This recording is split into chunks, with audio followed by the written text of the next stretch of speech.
Hi guys, thank you so much for your love and support in the last video. It was quite encouraging and motivational. So today's video is gonna be more about the tips of getting a job in Canada.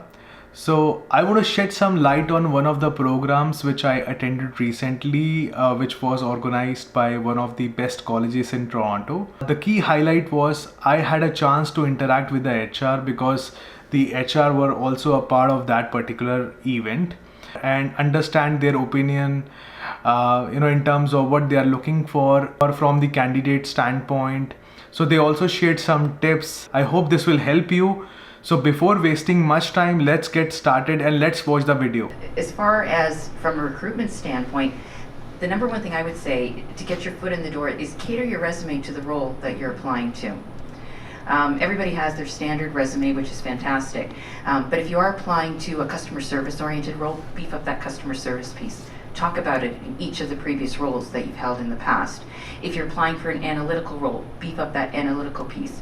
So tweak your resume, cater it to the role that you're applying to, and look at the terminology that the company has used. So if they refer to this person as an adjuster or an adjudicator or an analyst, I mean, in the industry, I've seen that term used interchangeably.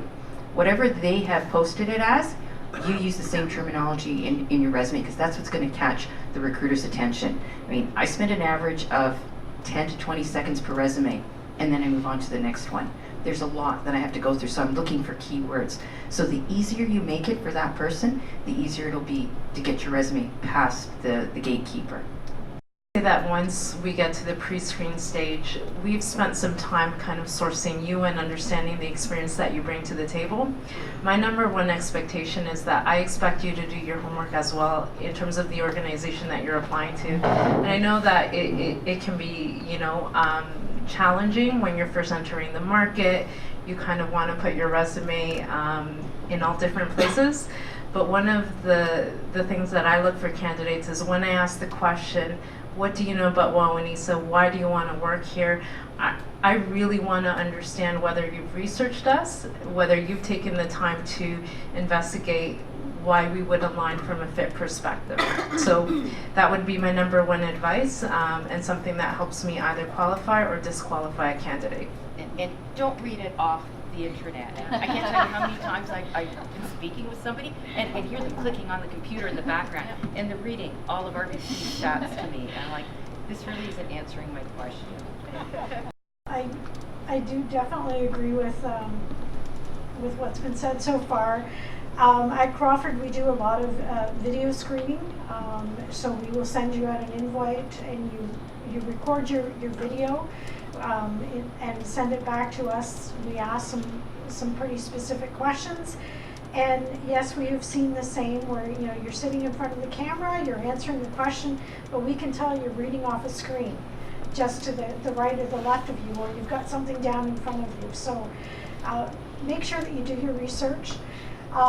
Nothing gets us more interested in a candidate than knowing that they are actually interested in the company and it's just not another resume that you've fired off, because those people that show that enthusiasm about the company, we know we're going to see that same enthusiasm once they start with us as an employee, and it's easier to work with that type of a person going forward than someone that's just going through the motions. That enthusiasm can come through, Tracy, in so many ways, right? Yeah. It's not just resume. Yep. It can be in networking. It can be doing that research and homework. You should look up the LinkedIn profiles of everyone in this room, right, and figure out what meaningful connection can you make versus just sending that generic invite. What did we offer? What twinged with you? What is the one takeaway that you took from the conversation that makes you want to work for one of these organizations? Yeah.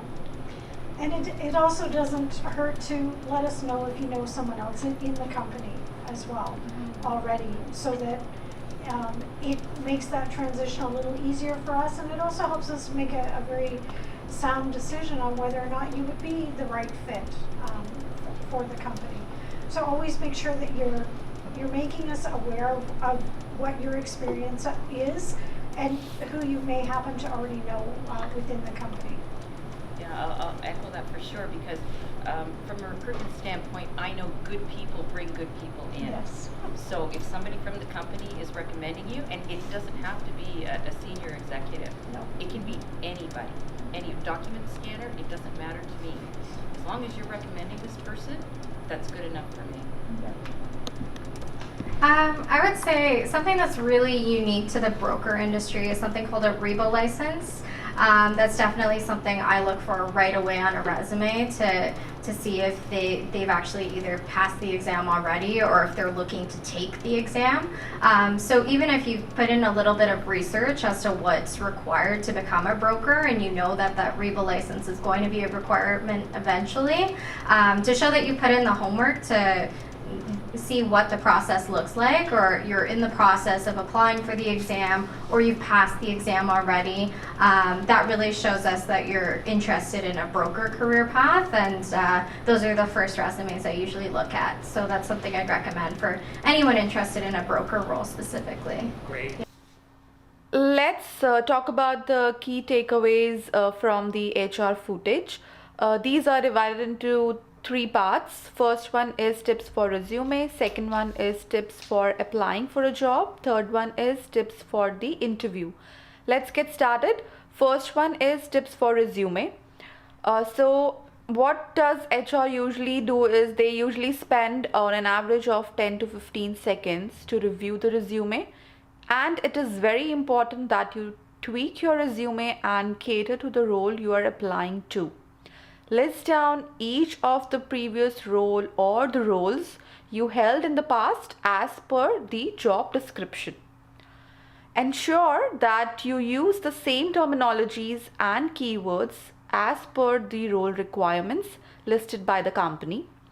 That will definitely increase the chances of getting your resume shortlisted for the interview or for the particular job you have applied for. If you speak another language like French or any other language which you think is gonna help you in getting a job, do mention it in your resume, as it will make a difference. Let's move to the next section, which is tips for applying for a job. So here are the tips for applying for a job. First one, be an outgoing person and build your professional network. In Canada, networking, referencing is more effective in getting a job instead just applying for jobs through various job sites. Make sure that your LinkedIn profile is up to date with a professional photograph. Most of the people are experienced when they apply for jobs. However, it is very crucial that one has a certification. Candidates with certifications along with experience gets an edge over candidates without having a certification with discipline to the job. So let's move on to the another section, which is the last one, which are the tips for the interview. Here are the tips for interview. Research about the company by navigating to their website and read about them before your job interview. It is very, very important. Make sure that you don't read it out of the internet while you're on an interview call. Be prepared well in advance before your interview call.